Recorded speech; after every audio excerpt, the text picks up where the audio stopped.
नमस्कार। आज हम एक बहुत ही अहम साइबर फ्रॉड केस की पड़ताल कर रहे हैं। जी हाँ, ये मामला जीरकपुर का है, जहाँ एक व्यापारी को आप सोचिए करीब 1.5 करोड़ रुपए का चूना लगा दिया गया। 1.5 करोड़, ये तो बहुत बड़ी रकम है। हमारे पास इस केस से जुड़ी रिपोर्ट्स हैं, जिनमें पुलिस जांच और जो हालिया गिरफ्तारी हुई है उसका ब्यौरा है। बिल्कुल। तो आज की चर्चा का मकसद यही समझना है कि ये पूरा फ्रॉड आखिर हुआ कैसे। हाँ, और पुलिस को भी करीब 300 दिन लग गए मुख्य आरोपी तक पहुंचने में। कैसे हुआ ये सब? सही। और सबसे जरूरी बात, ये घटना हमें ऑनलाइन दुनिया के खतरों के बारे में क्या सिखाती है। तो चलिए शुरू करते हैं। मामला है जीरकपुर सेक्टर 21 का। एक 43 साल के कपड़ा व्यापारी हैं सोमेश मित्तल। जी। उन्हें टेलीग्राम पर एक चैनल मिला और वहां उन्हें ट्रेडिंग से बहुत ऊंचे रिटर्न का लालच दिया गया। ये टेलीग्राम वाले ऑफर्स तो आजकल बहुत आम हो गए हैं। लगता है बड़ा आसान तरीका है पैसा कमाने का। मार्च 2024 के बीच मित्तल जी से कहा गया कि एक मोबाइल ऐप डाउनलोड करें। एक ऐप, ठीक है। और उस ऐप के जरिए उनसे बार बार पैसे लगवाए गए, निवेश करवाया गया।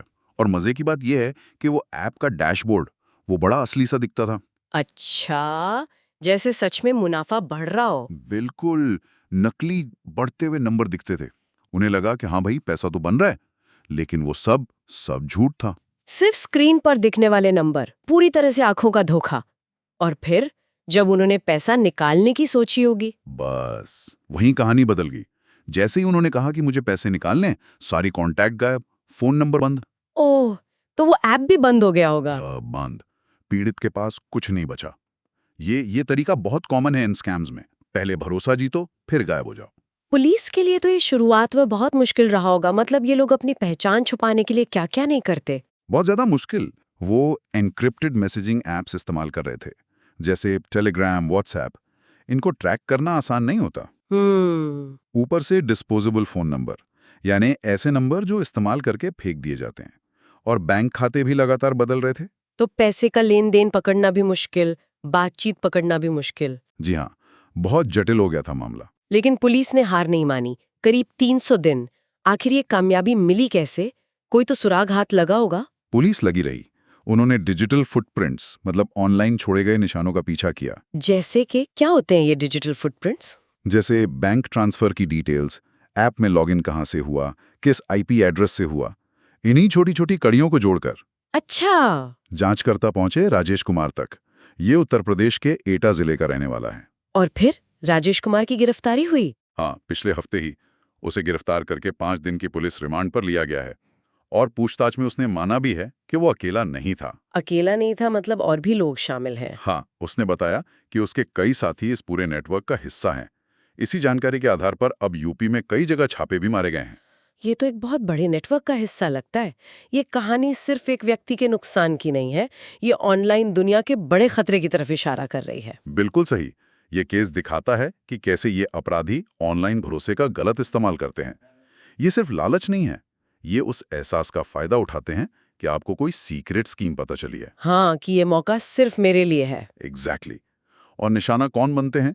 वो लोग जो जल्दी पैसा कमाना चाहते हैं। और जो पैसा गया, 1.5 करोड़ रुपए, उसका क्या क्या वो वापस मिल सकता है? इसकी उम्मीद बहुत कम होती है। ज्यादातर मामलों में शक है कि पैसा लॉन्डर करने के लिए, मतलब ठिकाने लगाने के लिए, मल्टी लेयर बैंक खातों का इस्तेमाल हुआ है।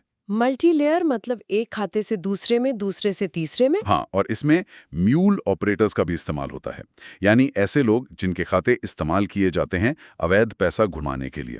उन्हें शायद पता भी ना हो।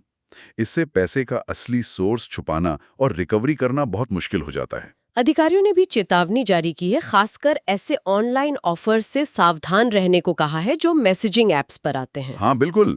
पुलिस और साइबर एक्सपर्ट्स लगातार कह रहे हैं कि टेलीग्राम, व्हाट्सएप जैसे प्लेटफॉर्म पर अगर कोई बहुत ज्यादा मुनाफे वाला इन्वेस्टमेंट ऑफर मिले तो उससे बेहद सावधान रहें। ये सोशल इंजीनियरिंग का कमाल है ना, लोगों के लालच और भरोसे दोनों से खेलना। सही कहा। ये मनोवैज्ञानिक स्तर पर काम करते हैं, आपको यकीन दिलाते हैं कि ये असली मौका है। और क्या लगता है, ये मामला सिर्फ जीरापुर या पंजाब तक ही है, या इसके तार कहीं और भी जुड़े हो सकते हैं? पुलिस को शक है कि ये एक बड़ा रैकेट है। हो सकता है इसके लिंक पड़ोसी राज्यों में ऐसे ही दूसरे स्कैम्स से भी जुड़े हों। अच्छा। हाँ, तो उम्मीद है कि आने वाले हफ्तों में इस केस में और भी गिरफ्तारियां हो सकती हैं। जांच अभी चल रही है। निश्चित रूप से। ये पूरी चर्चा हमें एक बहुत जरूरी सवाल पर लाकर खड़ा करती है। आज के इस डिजिटल युग में जहां टेक्नोलॉजी असली मौकों और इतने शातिर घोटालों के बीच की लाइन को धुंधला कर रही है, वहां एक आम इंसान खुद को पूरी तरह से सुरक्षित कैसे रखे और असली मौके को धोखे से पहचाने कैसे, ये वाकई सोचने वाली बात है।